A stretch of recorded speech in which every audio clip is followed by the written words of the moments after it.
राघव चड्ढा।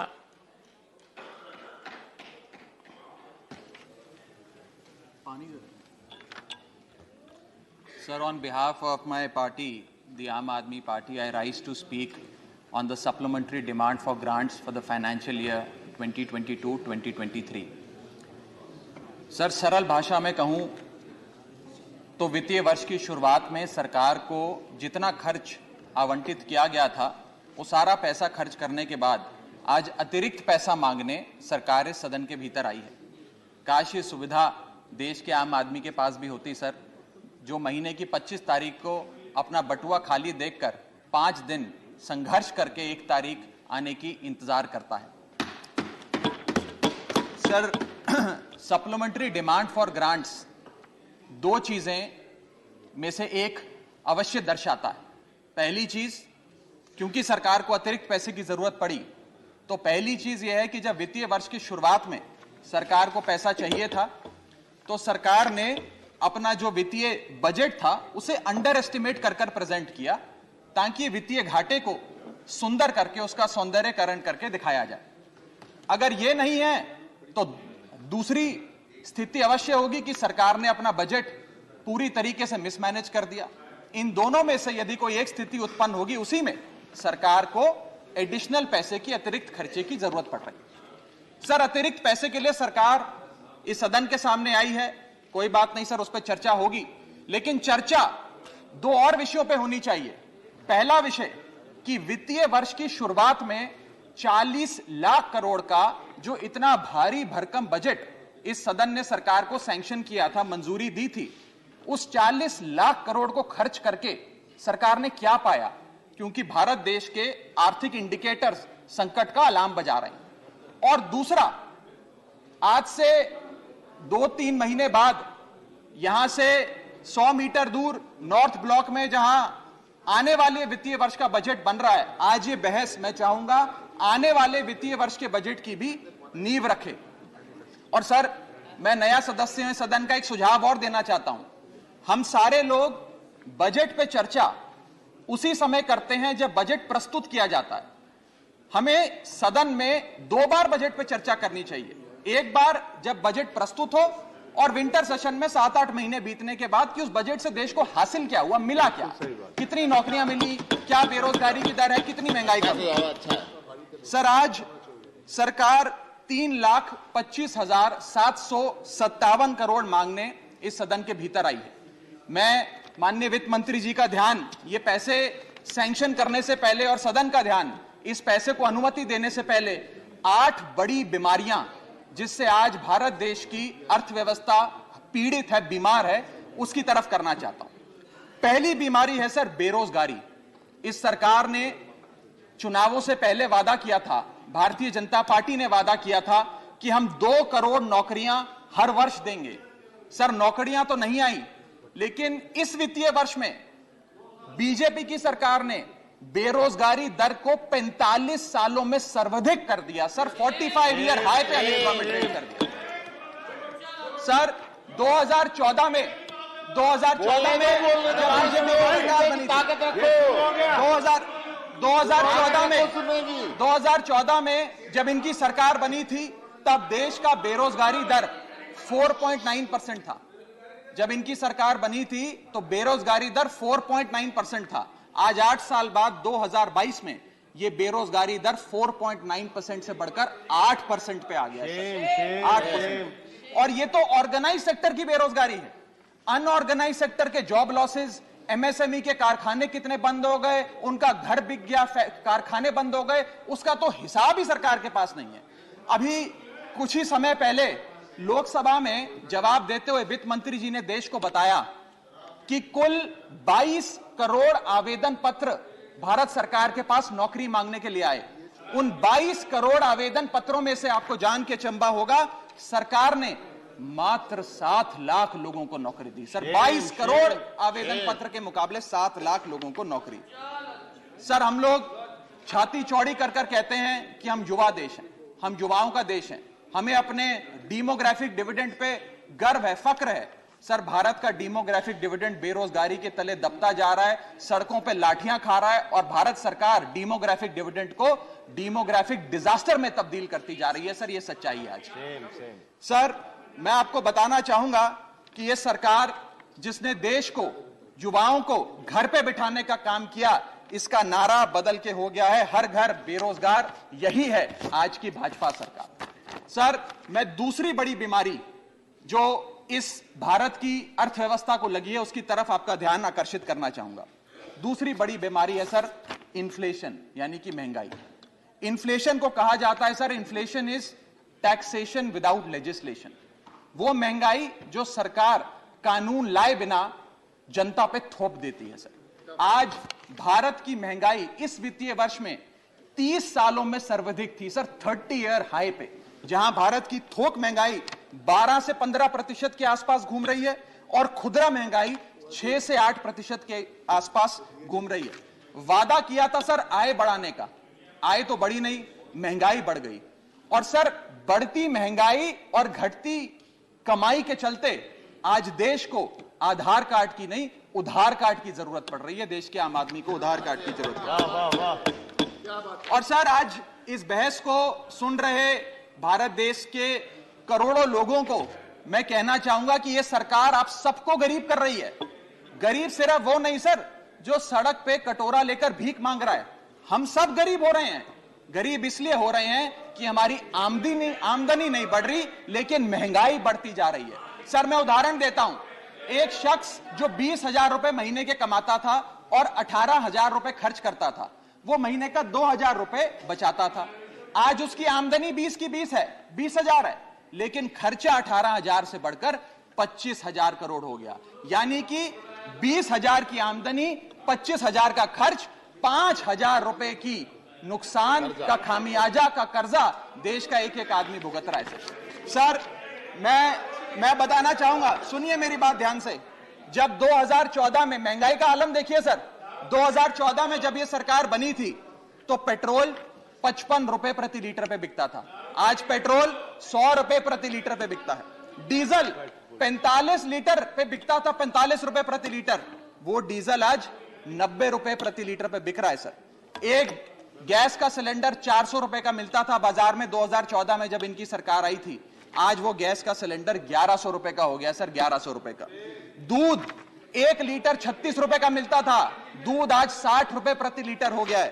और sir CNG 40 रुपए प्रति यूनिट प्रति केजी मिला करती थी, आज वो सीएनजी 80 रुपए प्रति यूनिट मिलती है सर। इस सदन में सर जब प्याज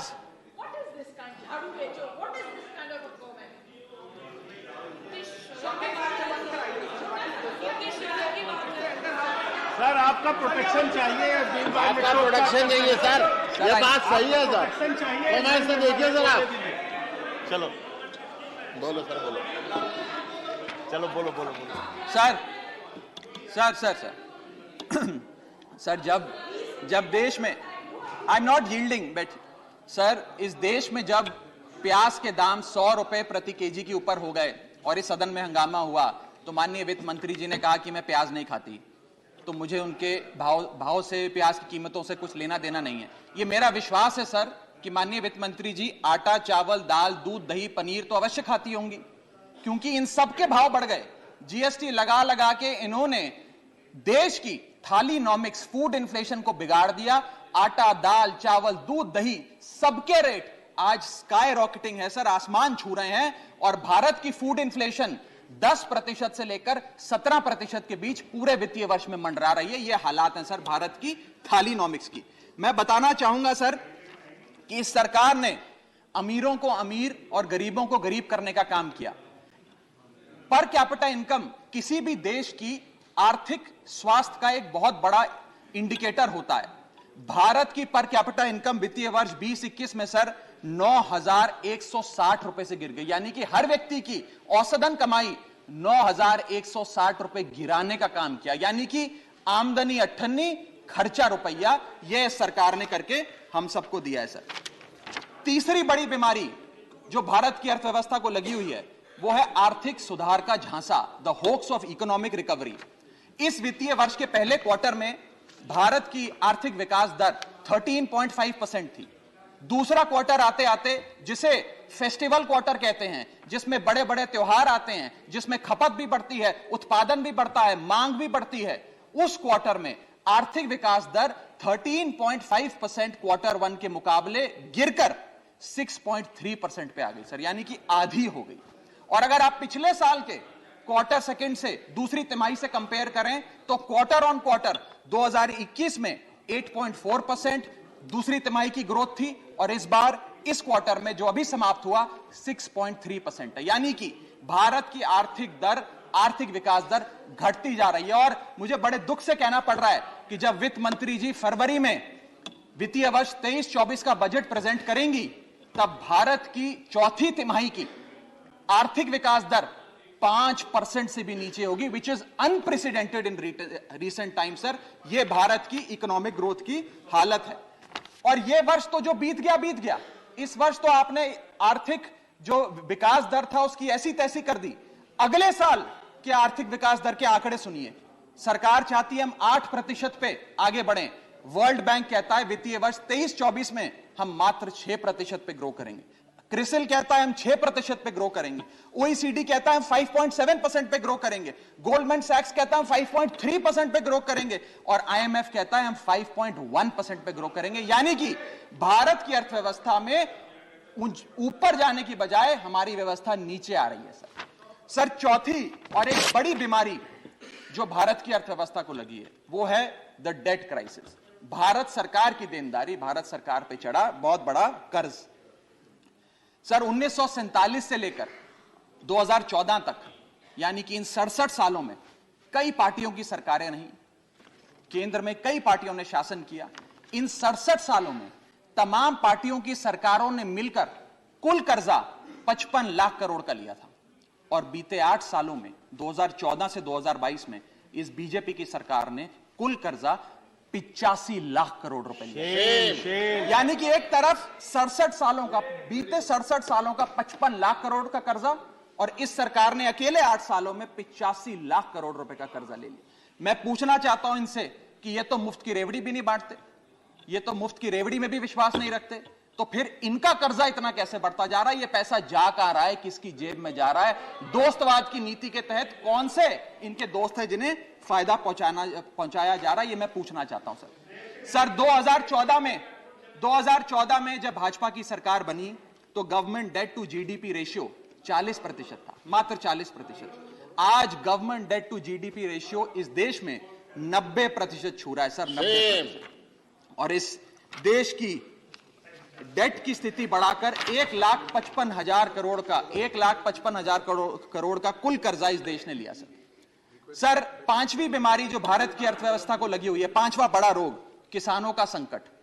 सर मैं बताना चाहूंगा कि बड़े बड़े उद्योगपतियों के, अपने दोस्तों के बड़े बड़े लोन्स इन लोगों ने माफ कर दिए, लेकिन भारत देश के किसान की जो कर्जा था, जो डेट था, वो पिछले 8 सालों में 53% बढ़ा है, कम नहीं हुआ सर, 53% इंक्रीज हुआ है, जिसके चलते आज एवरेज फार्मर डेट, पर फार्मर डेट इस देश की 74,000 रुपए, यानी कि 74,000 रुपए का कर्जा आज देश के हर किसान के सर पर है सर। अगर किसान अपना कर्ज का भुगतान नहीं करता तो उसके नाम के नोटिस चिपकाकर किसान की बदनामी करती है यह सरकार, और बड़े बड़े उद्योगपति जो लाखों करोड़ रुपए डकार गए उन्हें बिजनेस क्लास में बिठा के देश से रवाना करती है सर ये सरकार। सर आज हमारा देश का अन्नदाता, देश का किसान जो हमारा पेट भरता है, जो हमें खाना देता है सर, आज वो जहर खाने को मजबूर हो गया है। एनसीआरबी का डेटा बताता है कि वित्तीय वर्ष 21-22 में 10,851 किसानों ने आत्महत्या करी।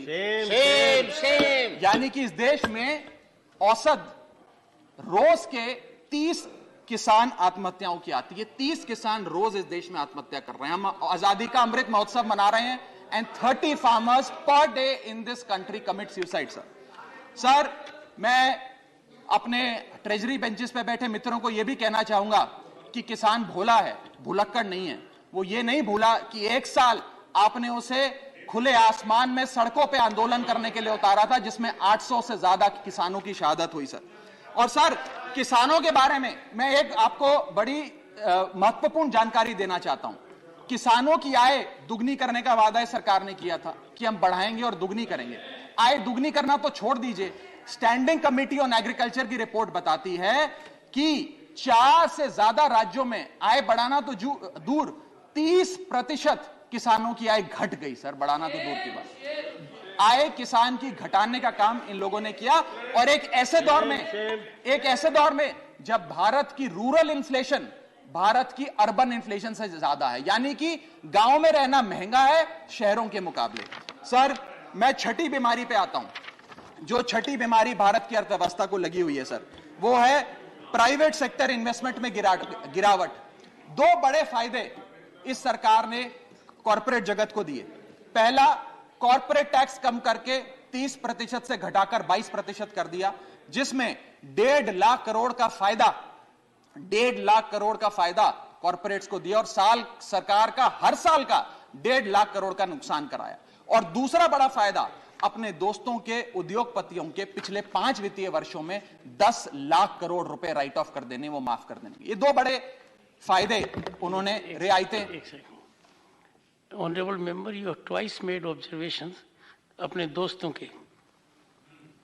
I have taken note of it. These are one second. Can't you keep your seat? Honorable member Jaya Bachchan raised a very important issue. I wanted to reflect to it after you had concluded, but since you have continued with the 2 indiscretions, you need to be careful about it. Okay. Everything which you say here leads to consequences. As regards what the honorable member said, if someone is speaking, where is the occasion to make a shouting of that kind? I deprecate this, whether it is from this side or that side. Thank you, sir. Everyone is entitled to patient hearing, and let us not show aggression except in our thought process. Both sides are there, so be careful about it. Go ahead. Sir ये 2 फायदे पहुंचाने के बाद, corporate जगत को फायदे पहुंचाने के बाद, जब सरकार से पूछा गया कि आपने ये फायदे क्यों दिए, तो सरकार कहती है इससे रोजगार उत्पन्न होगा। रोजगार तो उत्पन्न हुआ नहीं सर। भारत में आज बेरोजगारी की दर 45 साल में सर्वाधिक है। दूसरा, इन्होंने कहा कि वस्तुएं सस्ती हो जाएंगी बाजार में। महंगाई की दर 30 साल में सर्वाधिक है, महंगाई भी कम नहीं हुई। और तीसरी चीज जो सरकार हमें बताती है कॉर्पोरेट जगत को ये फायदे देने के लिए, कि प्राइवेट निवेश इस देश में बढ़ेगा। सर मैं आपको बता दूं कि प्राइवेट निवेश Q1 फाइनेंशियल ईयर 22-23 में 20% से घटा है। प्राइवेट इन्वेस्टमेंट 2022 के अगर आप आंकड़ों की बात करें तो 22% से गिरी है।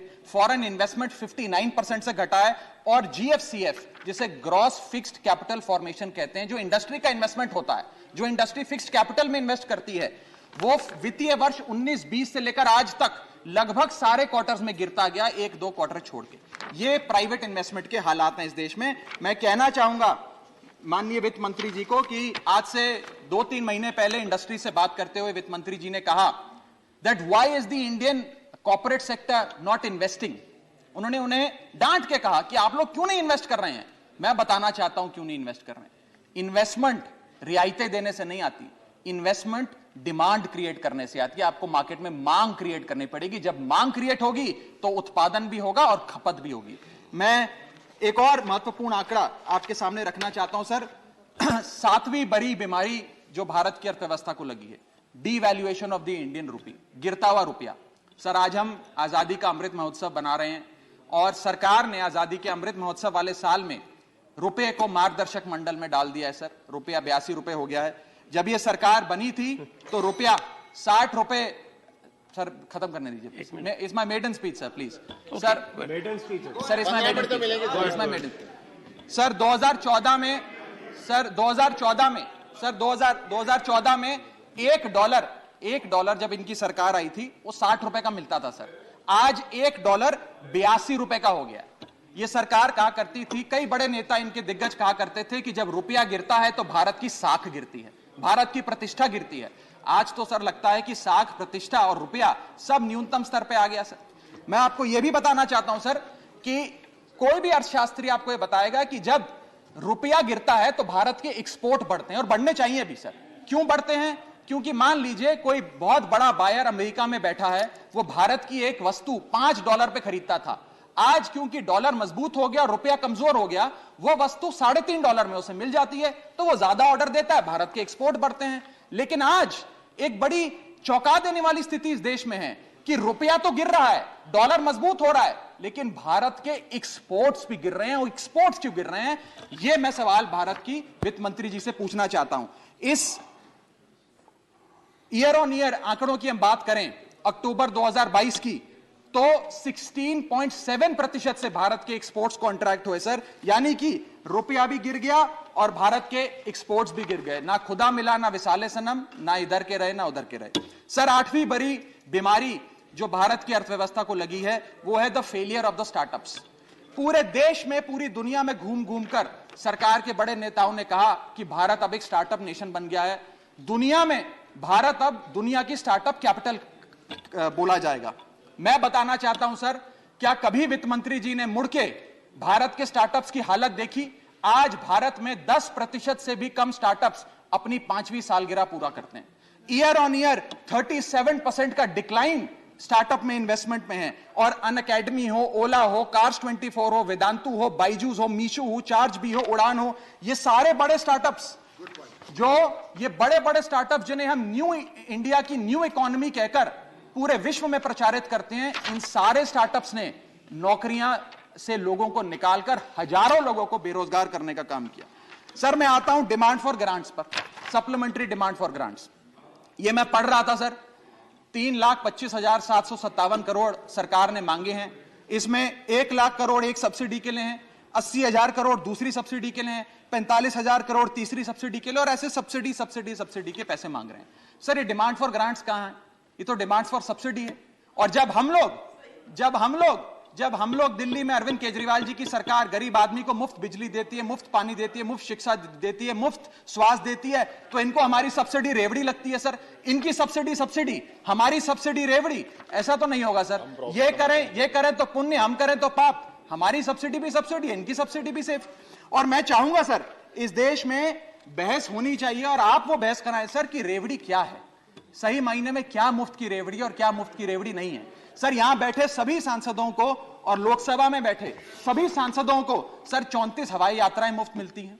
सर हमें 50,000 मुफ्त बिजली मिलती है प्रति एनम। सर 40 लाख लीटर मुफ्त मिलता है। सर अगर आज अरविंद केजरीवाल जी की सरकार 300 यूनिट बिजली मुफ्त दे देते हैं आम आदमी को, 20,000 लीटर मुफ्त दे देते हैं, तो इन्हें दर्द होता है। अरे सुनो साहब, सुनो, शांति से सुनो सर, सुनने की हिम्मत रखो साहब।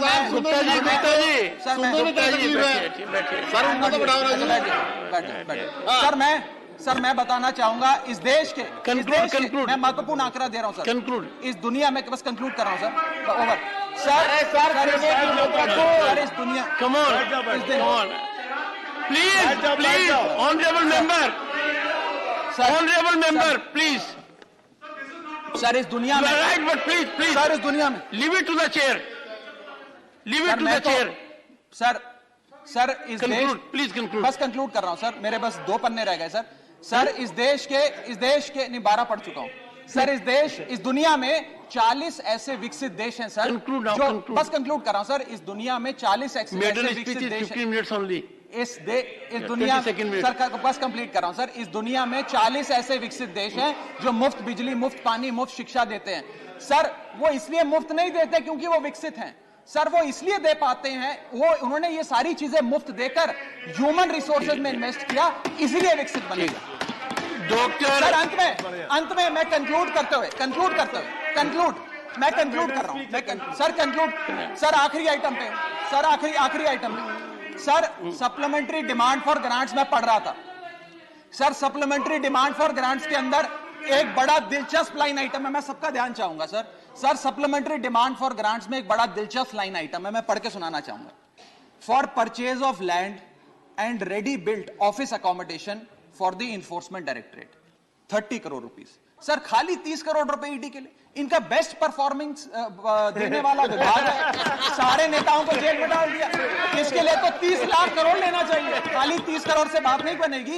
इनको 3 लाख करोड़ लेकर ईडी के थाने हर गली मोहल्ले में खोलने चाहिए और किसी मोहल्ले में कोई विपक्ष का नेता ना बचे, सबको जेल में डालने का काम करना चाहिए सर। प्रसन्नता नंदा सर अंत में डॉक्टर प्रसन्नता नंदा सर आखिरी पेज है सर, आखिरी लास्ट 2 मिनट सर, आखिरी पन्ना है। मेरे 10 सवाल हैं बस सर, लास्ट मेरा पहला सवाल, मैं 10 सवाल वित्त मंत्री जी 30 सेकंड सर 2 मिनट बस 30 सेकंड मैं 10 सवाल पूछ के अपनी बात समाप्त करूंगा। पहला सवाल, does the honourable finance minister know the market price of 1 kg of wheat, 1 kg of rice and 1 liter of milk today? Sir, why has the government, second question sir, why has the government's mega budget presented in February 2022 failed to generate employment? My question number 3 sir, why is inflation in products which are produced in India, not imports like petrol and diesel, burning a hole in the common man's pocket? So question number 4, why is the private sector not investing despite repeated appeals by the Honorable Finance Minister? Question number 5, how many jobs have been created by way of handing out these favors of tax waivers and debt waivers to the corporate India? Question number 6, why is there a tremendous meltdown in India's new economy, that is the startup economy? Question number 7, how long before the rupee regains its value, sir, or is the government working towards hitting a century with the value of the Indian rupee? So question number 8, if the rupee is weakening, exports should rise. Exports are the second engine of our economy. Why are the exports falling? Question number 9, given the sad plight of Indian economy, where the growth rate is lesser than the inflation rate, has India formally entered stagflation? Conclude. And my last question is, when will the government reduce the tax burden on the common man, that is the GST? Dr. Prashant Nanda.